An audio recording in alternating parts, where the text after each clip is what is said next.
sagalee qeerrooti. Sagaleen qeerroo torbaanitti guyyaa 3 diddaa uummata Oromoo fi saboota cunqurfamoo impaayera biyyattiin mara akkasumas shira mootummaa abbaa irree wayyaanee kan gabaasu. Kun sagalee qeerrooti.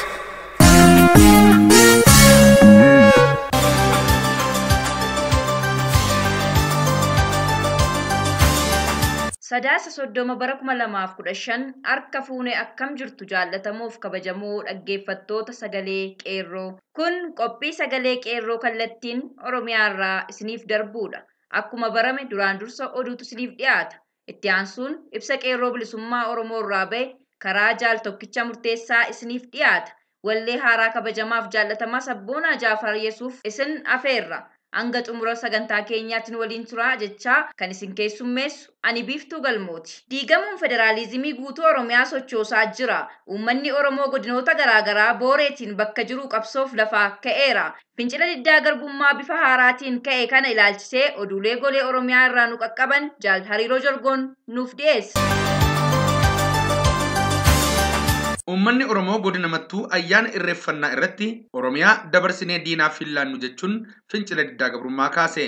Malkaa soor irratti kan walitti qabame uummanni Oromoo marti dargaggoonni, barattoonni kolleejjii barsiisota mattuu, barattootiin yuunivarsiitii mattuu walumaa galatti hawaasni Oromoo bal'aan irratti argamuun walleelee warraaqsaa fi dhaadannoo dhageessisaa Oromiyaa biyya keenya bareedduu dabarsinee hin kenninu akkuma gootota keenya Fatansaa Iluu fi Firrisaa Abbaa Waggaafaa falmannee kabajaa biyya keenyaa eegsisuu qabna jechuun falmaa guutuu Oromiyaa irratti bifa haarawaan jalqabame kanatti makamaniiru. Bifuma wal fakkaatuun magaalaa Naqqamteetti manni barumsaa Daaloo sadarkaa duraa wayyaanonni fincilicha tasgabbeessuuf barnoota cufanii wayita gaggeessan barattootiin qophaa'inaa immoo guutuu magaalaa Naqqamtee keessatti fincila diddaa gabrummaa itti fufanii jiru. Wayita barattoonni fincila diddaa gabrummaa dhageessisan kanatti poolisoonni Oromiyaa suuta jedhanii ilaalaa kan turan yoo ta'ullee boodarraan humni kora bittinsaa diippoo bakka kuusaa peetrooliyemii jiraatan konkolaataadhaan fe'amanii itti guuramanii barattoota marsanii doorsisuu jalqaban. Haala kana hunda mo'achuun goototni barattoonni Oromoo diddaa isaanii dhageessisaa fincila diddaa gabrummaa itti fufuun hiriira bahaniiru. Dhaadannoo isaan qabatanii bahan keessaa muraasni Finfinnee handhuura abbaa keenyaa murree hin kenninu, ijaarsi marfata konkolaataa bifa jawween ijaarame jawween Naqqamteerraa haa ka'u, uummanni Oromoo mana hidhaatii haa lakkifamu, saamichi lafaa haa dhaabbatu, ABO'n abdii fi irree uummata Oromooti, hojii dhabdummaan haa furamu, lammiilee fincila diddaa gabrummaa irratti ajjeefamaniif mootummaan itti gaafatamummaa haa fudhatu kan jedhaniifaati. Barattoonni kun karaa nagaa dhaadannoo isaanii hanga sa'aa gabaasa kanaatti dhageessisaa jiru. Obsuu fi callisuun keenya hanga yoomiitti jedhu uummanni Oromoo magaalaa Qeelloo fi naannawa ishee jiraatan. Hiriirri mormii fi qabsoon fincila diddaa gabrummaa goolee Oromiyaa waliin gahaa jira. Uummanni Oromoo rakkoo fi gidiraa roorroo fi mankaraara mootummaan gabroonfataa wayyaaneen irraan geesse obsaa fi dabarfannoo yeroo dheeraan booda amma obsa isaa fi dhaggeeffannaa isaa fixatee akka dadhabee fi lubbuun gamteef baasee ibsachaa jira. Obsii fi callinsi keenya hanga yoomiitti jechuun kunoo gadi bahee ifaa fi dirreetti fuulaa fi addatti mootummaa wayyaanetti bakka bulchiinsii fi waajjirri poolisaa jirutti iyyataa sagaleesaa dhageessisaa jira. Uummatni Oromoo godina Wallaggaa bahaa aanaa eebantuu magaalaa Qeelloo fi naannootti argamanii karaa dheeraa kiiloomeetira 20 ta'u deemuun kaan konkolaataa qabachuun qotee bulaan daldalaan hojjetaan mootummaa uummatni waliigala wal gurmeessuun magaalaa Qeelloo irraa ka'ee gara aanaa eebantuu deemuun hiriiraan mormii isaanii dhageessisaa jiran. Gaaffii isaanii fi rakkoo qaban himachuuf gara bulchiinsa aanaatti wayita deemaa jiranitti bulchiinsi aanaa eebantuu ammoo karaatti namoota kana doorsisuu fi hanqisuuf humna poolisaa meeshaa waraanaa guutuu hidhachiisee itti bobbaasullee uummanni diddaa isaa mul'isee jira. Haala kanaan mormii uummanni kun dhageessise keessaa tokko nuti uummanni Oromoo kan magaalaa Qeelloo fi naannoo ishee jiraannu ji'a 2 fi 3 ol kunoo ibsaa fi bishaan malee jiraataa jirra. Sababa ibsaa hin qabneef firaa fi maatii keenya fagoo jiranii fi bakka biraa jiran waliin wal qunnamuu fi wal arguu hin dandeenye. Ibsaan hin jiru, bilbilli hin jiru, ji'a 3 oliif dukkana keessatti rakkachaa jirra. Jiruu fi jireenya keenya mootummaan wayyaanee kun nu adabaa jira. 2 bishaan erga nurraa citees kunoo ji'a 3 ol guuteera dheebuun dhumaa jirra. 3 kun hundumtuu kan nurratti raawwatamuu fi miidhaan kun nurraan gaheef yeroo filmaataa isin nu hin fille jechuun dhaabni OPDO ofiin jedhu yeroo nuti gaafannuu fi itti iyyannu isin deeggartoota ABO'ti dhaqaa ABO'tti iyyadhaa yeroo filmaataa OFC filtan isaan dhufanii ifaa fi bishaan isiniif haa galchanii fi kan fakkaatu jechuun ammaan dura yeroo nuti iyyannu nutti qoosuun nu jalaa qabuu diddan jechuun fincilaniiru. 4 miidiyaa OMN VOA fi miidiyaa mormitootaa caqastu jechuun ifaa akka nurraa kuttan milishoonni ergamtoonni keessan nutti roorrisaa nutti himaniiru. 5 bulchiinsa gaarii dhabuun nuti uummanni Oromoo magaalaa Qeelloo fi naannoo isheetti argamnu rakkachaa jirra kan itti iyyannuu fi deebii irra argannu dhabne rakkachaa jirra jechuun bulchiinsa aanaa Ebentuutti gamtaan hiriira ba'uun mormii isaanii dhageessisaa jiru.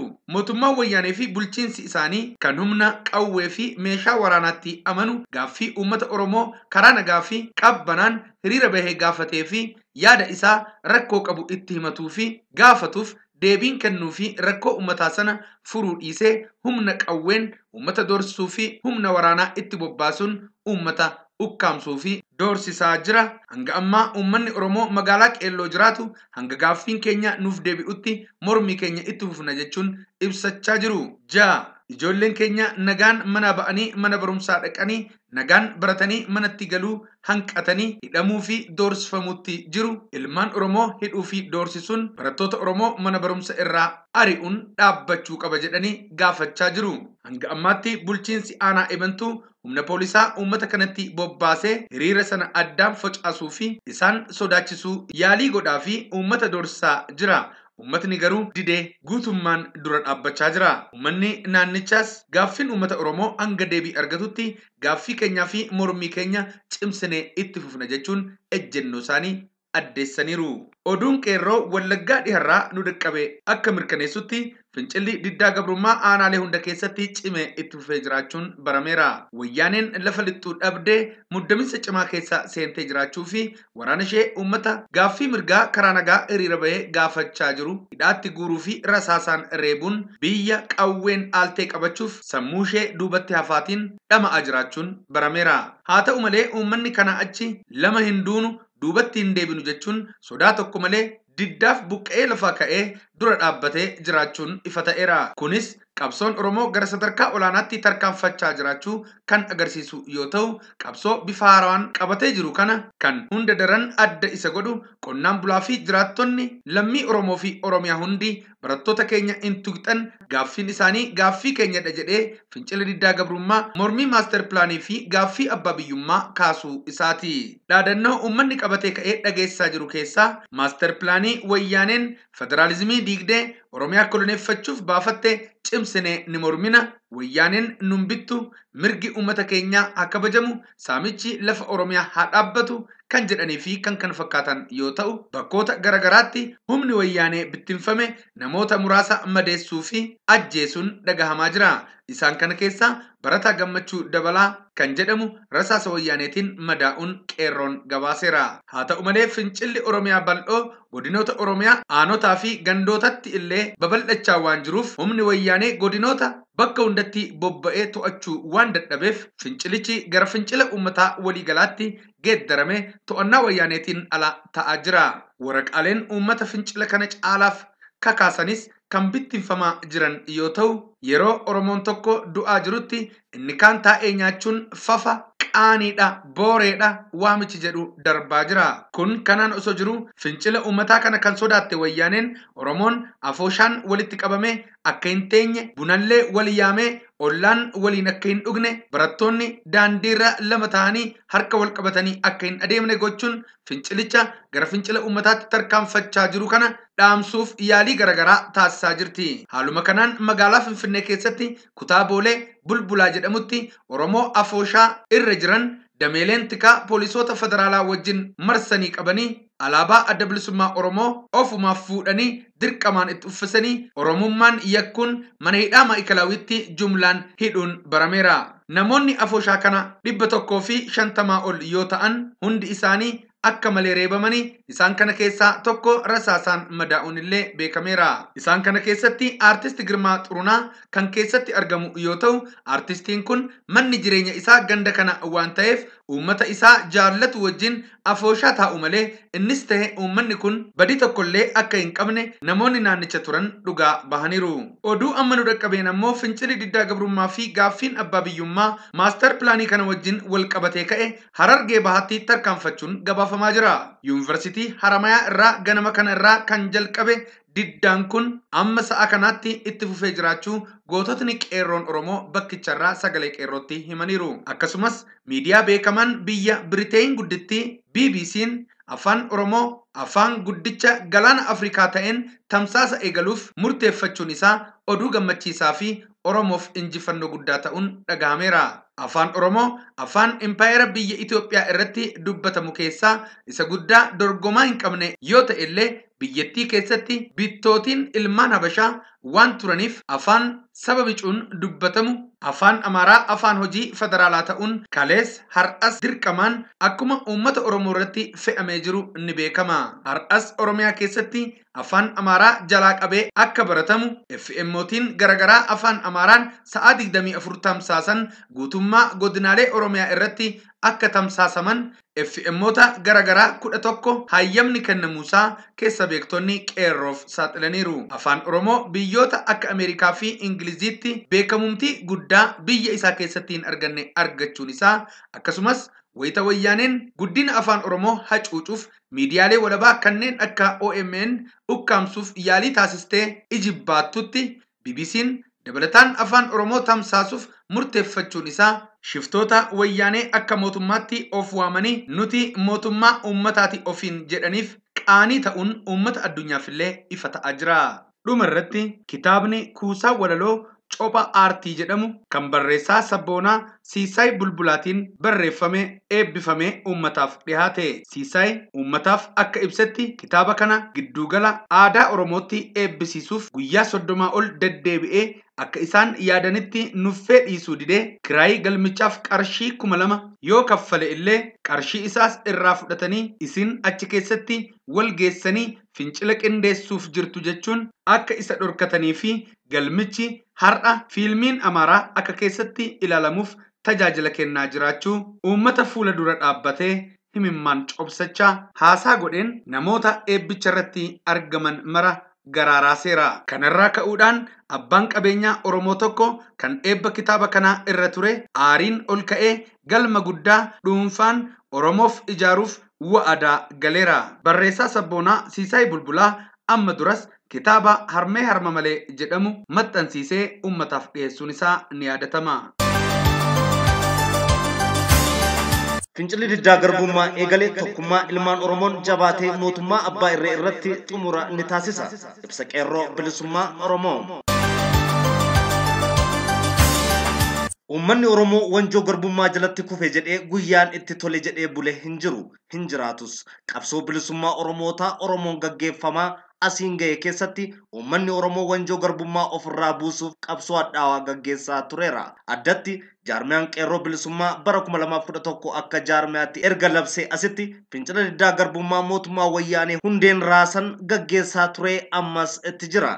Keessumaa ammoo bara 2014 keessatti uummanni Oromoo tokkummaadhaan diina dura dhaabbatee haqa keenyaa fi biyya keenya diinaaf jechuudhaan wareegama qaqqaalii kaffaleera. Kumaatamaan mana hidhaatti ukkaamsamanii jiru. Dhibbootaan ammoo irbaata rasaasaa ta'uudhaan dargaggoonni Oromoo abbaa biyyummaa uummata Oromoo mirkaneessuuf rasaasa dura dhaabbatanii ammas itti jiru. Fincila diddaa garbummaa amma Oromiyaa keessatti qabatee finiinaa jiru galmaan geessuudhaaf gumaatni nama tokkee murteessaadha. Kanaaf ummatni Oromoo fincila diddaa garbummaa kanatti dabalamuudhaan mirga saba Oromoof falmuun saba keenya mootummaa dhablee ta'ee bara baraan itti roorrifamaa jiruu fi qabeenyi biyya irraa saamamaa jiru bilisa baasuuf jecha hiree murteeffannaa isaa akka mirkaneeffatuuf dirqamni olaanaan nurra jiraachuu hubachuu barbaachisa. Keessumaa ammoo fincila diddaa garbummaa amma eegalee galma geessuudhaaf dirqamoota armaan gadii hojiitti hiikuuf jabaannee hojjechuun dirqama. Tokko fincila diddaa garbummaa amma eegalee naamusa fincila diddaa garbummaa tiksinee galmaan geessisuuf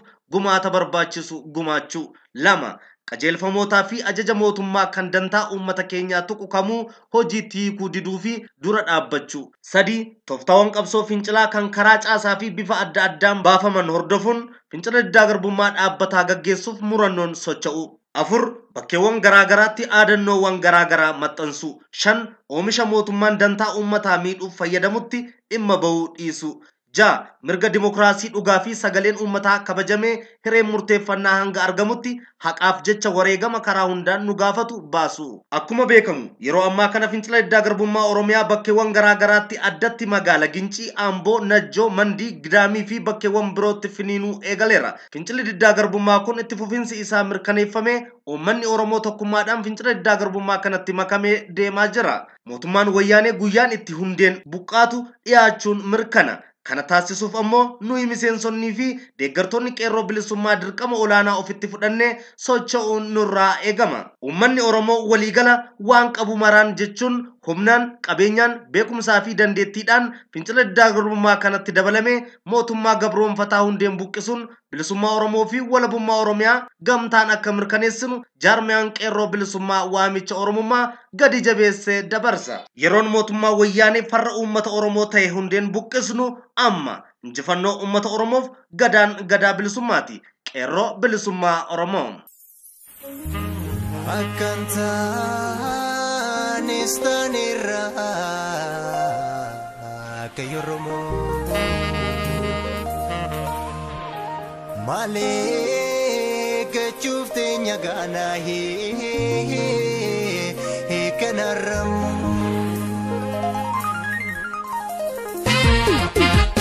aware gamtu male dupunkiya sabe sadi kumale dafenkiya hida soda rebamu baka anin kenu reala gafia dute abatu male lupungia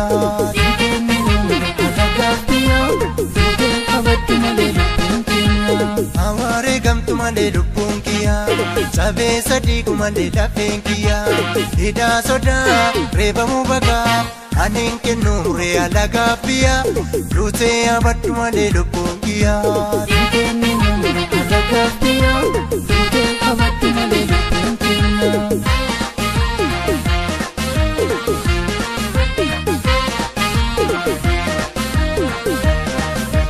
jarri kale hayu eka gotoromo hide garina chese ika baratota sare achise godanisa sena numa desani ya oromo befa chichirachu ndebia naramo jarri warri bulgun eyen tebi elebi warabesa warana sun kabesa ni binesa yo singale dubin sifa galu ya oromo befa chichirachu ndebia naramo malo adara rabbi warro bidio wal mariata sina galu melo yadata igala mike salim nasu kawodo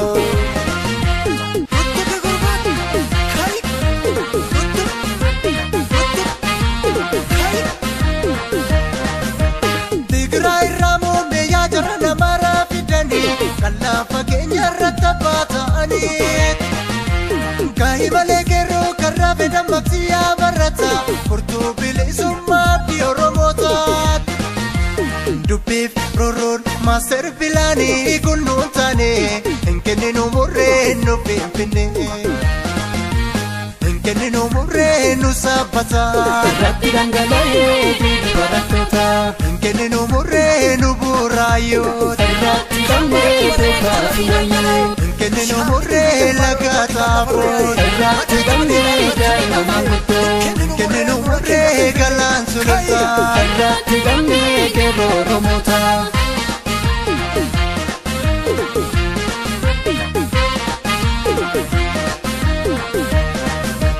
walerrat lalume yubrikana hanga merkane pano ababiyuma bahadiyan kabakifan umandoromo kai bakajirtu bilisummaan keenya qabsoo malee nuftu qeerroo barataan kai bakajirtu bilisummaan keenya dhiiga malee nuftu qotee bulaa daldalaan kai bakkartu bilisummaan keenya falma malee nuftu Oromoo biyyaan baska'ee bakka jirtu bilisummaan keenya qawwee malee nuftu yaa boree biyya abbaa koon namarraree yaa boree biyya abbaa koon namarraree yaa boree bilisummaan namarraree yaa boree bilisummaan namarraree sangaa kalan malee yaa boree bilisummaan namarraree kooti homaa nyaatu yaa boree bilisummaan namarraree yoo qolatan malee yaa boree bilisummaan namarraree hidhee namaan naatu yaa boree bilisummaan namarraree Afakkaru yoo humna qabanii